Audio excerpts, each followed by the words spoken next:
नवंबर में मनाएंगे असली होली, बोलते ही चिराग पासवान के पैर में लगी चोट, हुए जख्मी। लोक जनशक्ति पार्टी के अध्यक्ष और केंद्रीय मंत्री चिराग पासवान ने पटना में पार्टी के कार्यालय में जमकर रंग गुलाल उड़ाए। वे होली मिलन समारोह में नेताओं और कार्यकर्ताओं से मिले। चिराग पासवान ने कहा कि इस साल नवंबर में भी होली मनाएंगे। ये बोलते ही उनके पैर में चोट लग गई और वे जख्मी हो गए।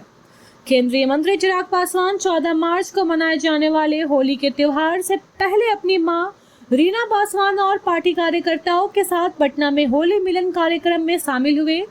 उन्होंने होली खेली और कार्यकर्ताओं को संबोधित करते हुए बिहार विधानसभा चुनाव को लेकर बड़ा बयान दिया। उन्होंने कहा कि अगली होली नवंबर में मनाएंगे। बिहार में बीजेपी का मुख्यमंत्री बनने की संभावना। बिहार में फिलहाल मुख्यमंत्री नीतीश कुमार के नेतृत्व में सरकार कार्यरत है।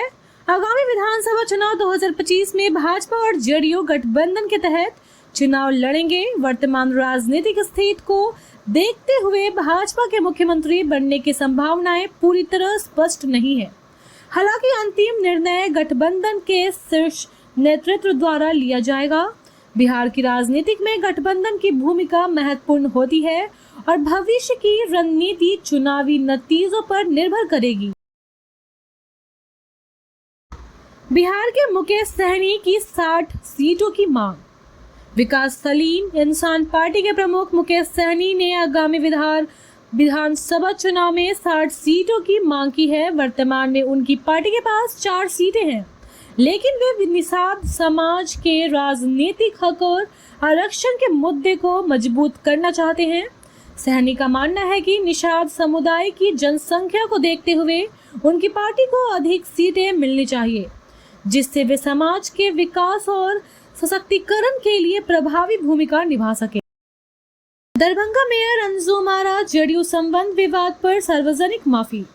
दरभंगा की मेयर अंजुम आरा का जेडीयू में संबंध विवादास्पद रहा है। अंजुम आरा ने पार्टी के साथ अपने जुड़ाव को लेकर समय समय पर सवाल उठाए हैं।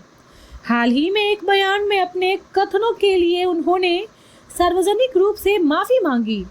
उनकी माफी का आशय नागरिकों के विश्वास को पुनः स्थापित करना और राजनीतिक विवादों को शांत करना है।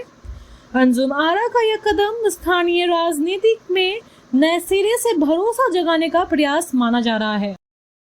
बिहार में चुनाव से पहले बीजेपी को झटका। महागठबंधन के साथ जाएंगे पशुपति पारस।